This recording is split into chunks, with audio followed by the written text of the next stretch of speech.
you guys, welcome back to another video. Thank you for tuning into my channel. If you're new, thank you. If you're a returning viewer or subscriber, thank you for continuously supporting me and watching my videos. I really do appreciate it. So for today, I wanted to basically talk about what the title says. It should say just basically reviewing my 2020 vision board that I made this time last year for New Year's, and I just wanted to like backtrack and see what all I actually did accomplish this year. And then on top of that, I'm going to go over a few things I would like to see happen in 2021. Please like, comment, and subscribe, all that good stuff. And also I forgot to mention that I couldn't really find the poster that I used, so I actually posted it in the New Year's vlog that I had for 2020. It's like a little clip in that video, so I just kind of took a screenshot of that clip, and I was just gonna get you to follow along with what I'm talking about.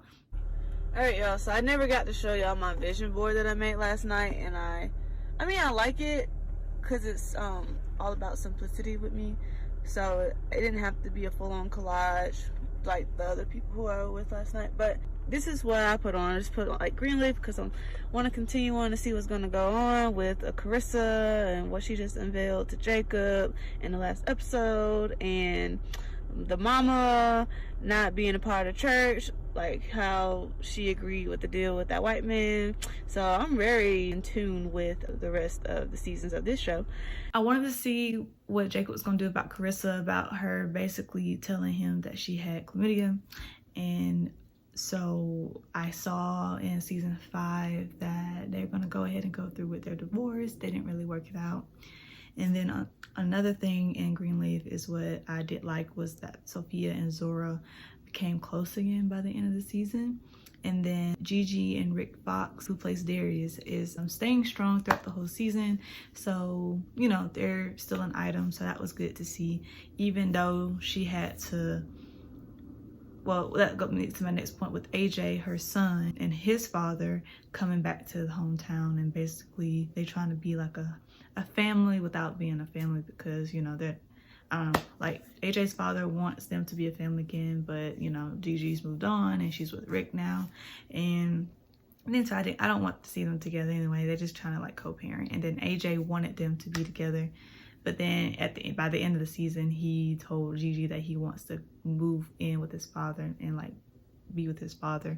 And that really like killed me, because Gigi does everything she can to get him back on the right track. He keeps having withdrawals. He keeps like not listening and getting himself back in trouble, and she's been there for him, helping him as a mom, even though, yeah, like she did basically giving him away, but still like she's trying to make up for it. But he's not really helping the situation. Over time, he's gotten better with treating her better and like allowing her in, but by the end he wants to stay with his father, and I felt like that was a slap in the face. So yeah, I just didn't like that part. But other than that, I felt like, you know, it was a good season, and that, you know, they dig a little deeper into like what's going on and issues that they have as a family, and they're actually trying to resolve them and like, just start new. I also like the fact that Lady Mae ended up getting her church back by the end of the season. That was really cool. But I knew something was going to happen. I knew someone was going to pass away. I didn't know who, but I knew somebody would. And it really was sad to see that he actually passed away. But Bishop James Greenleaf, one of the main characters of the show, who is the pastor of Greenleaf, they ended up losing the church, but still like he's very prominent in the community and in the family. He had stroke. He was slurring his words, and he had to write something down for Lady Mae to see, and I just felt like that was very touching. But the fact that he was struggling, and then the next clip they showed where they buried him, and I was just like, are you serious? Wait, I thought that when Lady Mae found him, they were gonna take him to the hospital, he's gonna be okay. No, like literally he passed away. I felt like he lived a long life, and I felt like, you know, I really got to know him as a character on the show, and I think it was time for something like that to happen. So it didn't really shock me, but still, you don't want anybody to get off the show, but still I felt at peace with when it did happen. So yeah, that's about that show. I caught up with that this season this year, and you know, I'm looking forward to next season. I really love the show. So if you haven't watched Greenleaf, sorry, spoiler alert, you should go check it out regardless. So I put that on there, slapped that on there, put the Statue of Liberty because I still haven't been to New York and I still want to go to New York. It's just like one of the staple places that you just have to go to. I'm kind of like, I want to go to LA, I want to go to Texas, other places.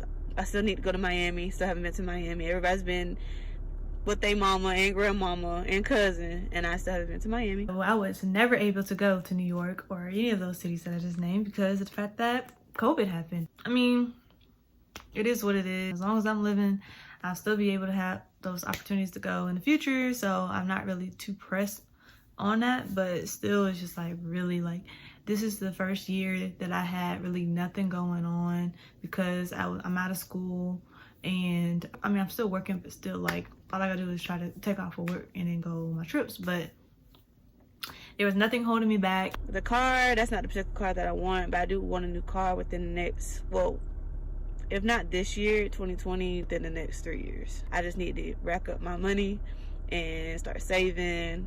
And it's a new year, so I'm gonna start doing better with that, with saving.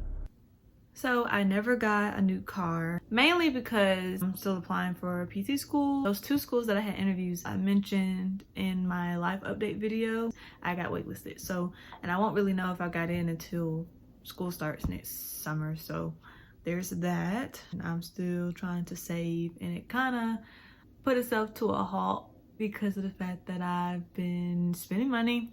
Not purposely, but you know, Christmas just happened, so you know, money for that. And up until a few years ago, that's when I really started like giving out gifts, because I mean I didn't really have the money to do that, but now that I do, because I'm working, I feel bad for not giving anything. So, and I know I have the money, and it's just that I don't think it was a bad idea, you know, spending the money. I never got the new car this year, so that's still okay because I still have a car to drive.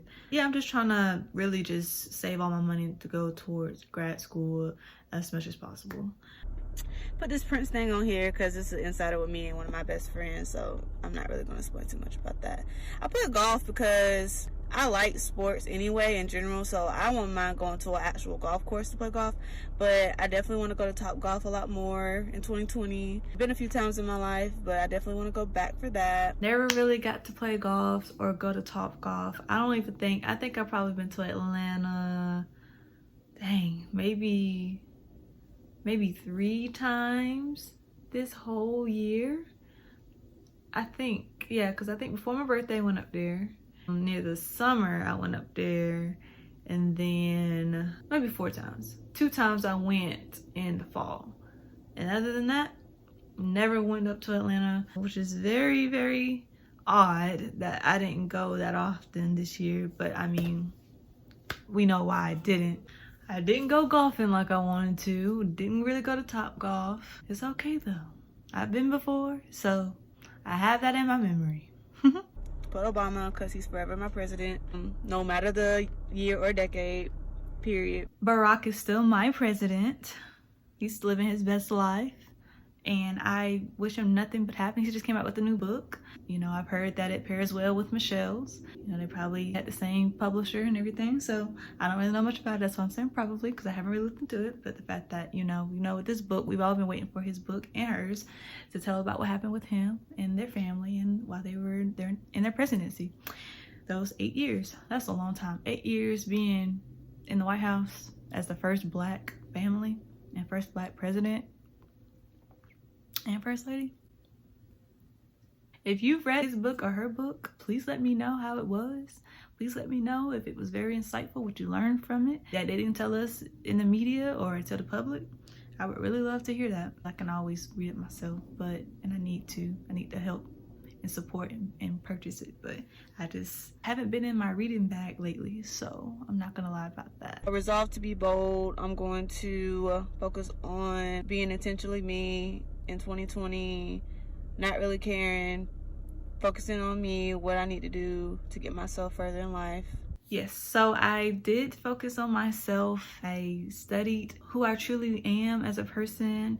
Even though I was already headed that route before 2020, it's still, this whole year was all about clarity, awareness, where self-awareness, awareness of others, like your close friends and family, who they really are. A lot of friendships burnt bridges. A lot of friendships probably didn't burn bridges, but people aren't friends anymore. People aren't married anymore. They got divorces.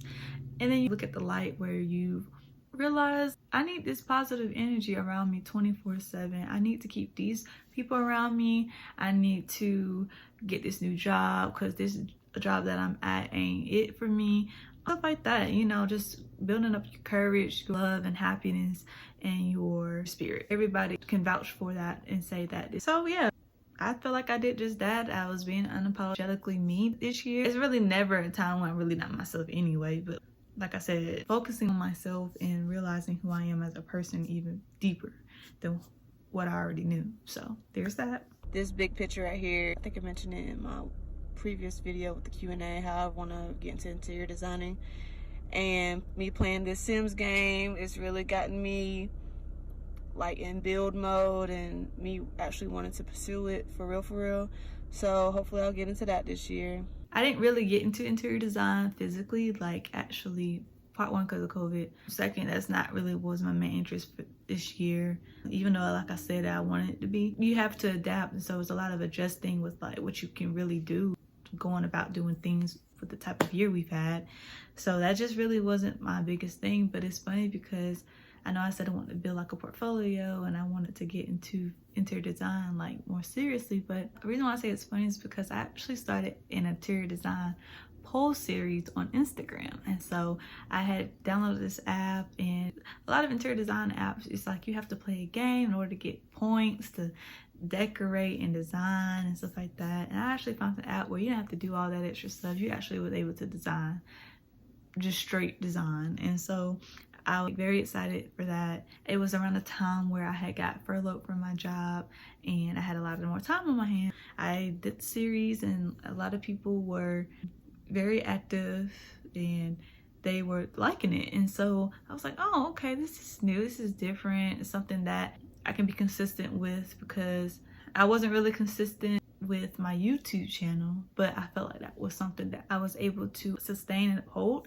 So I kept doing it every weekend. This past Saturday after Christmas, it was the 26th.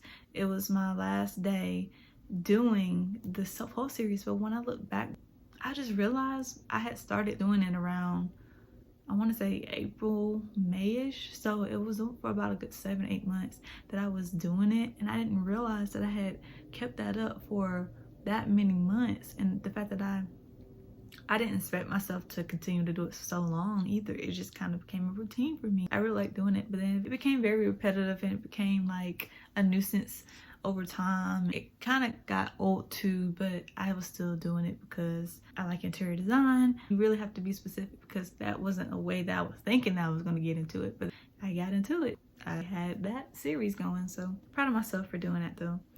And then down here, just a few spots. I think that's Jamaica, and then this is San Francisco. And I still want to go. I've been to California before, but I was 5. But I want to go back as an adult and like go to different cities in California because I love California. I love like the tropical West Coast. I love Florida too, but I think I like California's vibe better than Florida. And the fact that Florida is always raining every day, I don't really care for that. So yeah. In Jamaica, I've been to Bahamas, but I've never been to Jamaica, so I want to go there.